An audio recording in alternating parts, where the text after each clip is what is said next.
look at that. That's the Hollywood sign.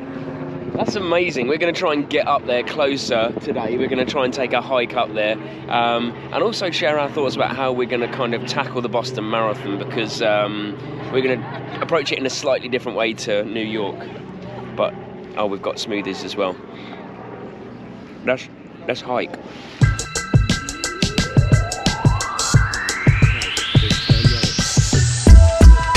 This is pretty surreal, to be honest with you, because some of these houses up here, they must be worth absolute hundreds of millions, if not, being in the Hollywood Hills. Gonna work out how not to get run over on the way up here, though. Like, look at this house. Like, that's literally facing the Hollywood sign. Like, this house here. You can't actually see the Hollywood sign, right? But I was just saying, it's like otherworldly up here. It's just another level of money, but it's just so also peaceful and beautiful. How yeah, good it's like dry and fresh, and you know you're right above the whole of LA. Yeah. But it's super quiet. So let's talk Boston, because it's very different to New York in terms of the course, and it's very different to most marathons in terms of the course.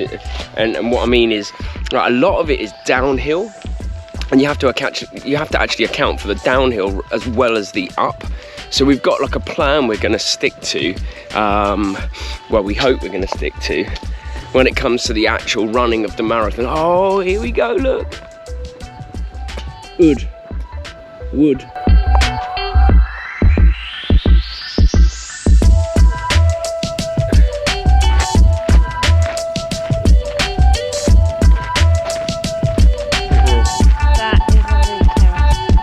Yeah, isn't it? Look at that rooftop overlooking Hollywood sign. That's it. That's about as close as we're getting.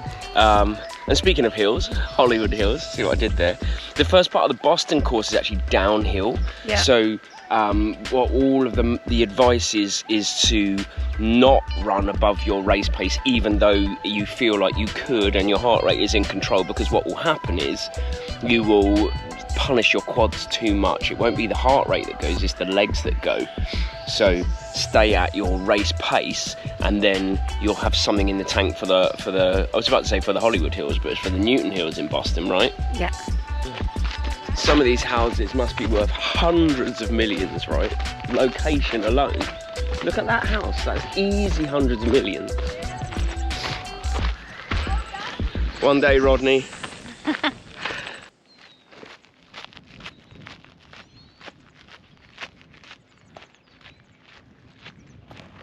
So using this downhill gradient as a basis, Mare, I think this is one of those ones where you're really going to have to reel yourself in, as am I. Yeah. This is not going to be easy to do, actually, to run conservatively downhill when your heart rate is playing ball. Yeah, it's going to be so tempting because it will feel probably easy breezy and quite exciting. And as we always say, like, it's a ton of people would say about banking time, you know, going the downhills quite hard so that you've got a bit of time for when it gets to the hills. But when you read about it, you realise, and from experience as well, that doesn't work. It's like the amount of time you can bank, you will still lose on the hills if your legs are shot. Yeah. So just don't do it. Like, that's my plan, is to absolutely stick to within 5 seconds of my goal race pace, even on downhills, and know that going up hills will probably be a bit slower, and that's okay too. Yeah. So you have to, like, almost, it's on effort, isn't it? Yeah. Not really even on pace. Yeah. Well, that was pretty cool. This is the car. Oh. That was pretty cool. Yeah, it was awesome. Okay, so we're gonna go we're gonna go and eat and check our kit as well. I think we need to check our kit, and then we can talk through the full race strategy with kit check, so that people know exactly what we're gonna take, how we're gonna fuel, what we're gonna wear, the works. Everything. Yeah, why not? And this is the kit that we're going to wear on race day, and we're going to talk you through it, the whys and the wheres and the hows and the whats and the whos. No, who is us? Do you want to go first? What are you going to be wearing on race day? I am wearing, you can see it already, the amazing rainbow marathon kit from Soar. So you'll be able to spot me if you're coming to support Boston. I am a full rainbow warrior. You are a full rainbow with your also pink socks, so like that is quite a bold statement, right? Compressed sport socks with my Endorphin Pro 3s because they were my shoes from New York. This is actually a new pair, but they did a job last time and they're just super comfortable, so no brainer. And I'm wearing the vest I wore for New York just because I kind of liked it, but I always in marathon majors like having my name on the vest because I find I do get quite a kick or a boost from people calling my name, even when I'm in the darkest times. Yeah. I like to have it, and also we've got the name of the channel on the back, so if you see us, that's us. And also, if you're there and you're videoing anything and you get us, like, please email it to us because we want to make a video of the race, but you're not allowed to film during the race. So anything in landscape, which is phone sideways, would be amazing, but obviously no pressure. If you see a rainbow in the distance. If you see a rainbow, film it. And I'm then wearing, so I wore these in New York, and these are my kind of comfortable marathon type shorts. And I'm going... Didn't show my sports bra, which is essential for any woman, sweaty Betty, running sports bra. Yeah, and I'm going for the Alpha Flies. These are actually version 1 because I didn't get version 2. I didn't want them. I really liked version 1, but I've not been in time to get the version 3s, and I'm not doing it now so close to race day. So I'm sticking with these. Then I'm going to buy the Alpha Fly 3s. Yeah. But compressed sports socks and of course heart rate monitor, because everything for me is I manage my heart rate, my pace, my effort, and I kind of use all of that data to try and feel how I'm going during the race. Yeah. Then of course fueling, so you're going to wear the flip belt, I'm going to wear my flip belt as well, and you can fit about 7 or 8, maybe 9 Bolt gels in Probably there. more if you needed. We sometimes mix Bolt and Ammo, they're the 2 brands we tend to use, but at the moment these are just more palatable for the really long but punchy runs. Yeah, and they feel really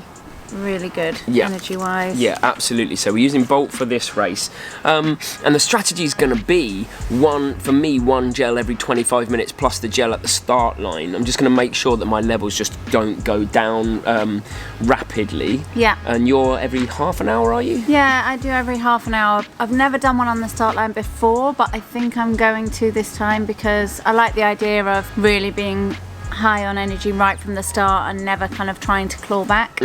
I know those gels work for me, so I think I'm going to go for it. Yeah, the thing is, your gut's trainable, right? So you don't have to worry. If you've been doing this all in training a lot, you don't have to worry about when you're taking gels or what, the gels that you use. The only thing I would advise against is like using the gels on the course if they're not gels that you have used before, essentially.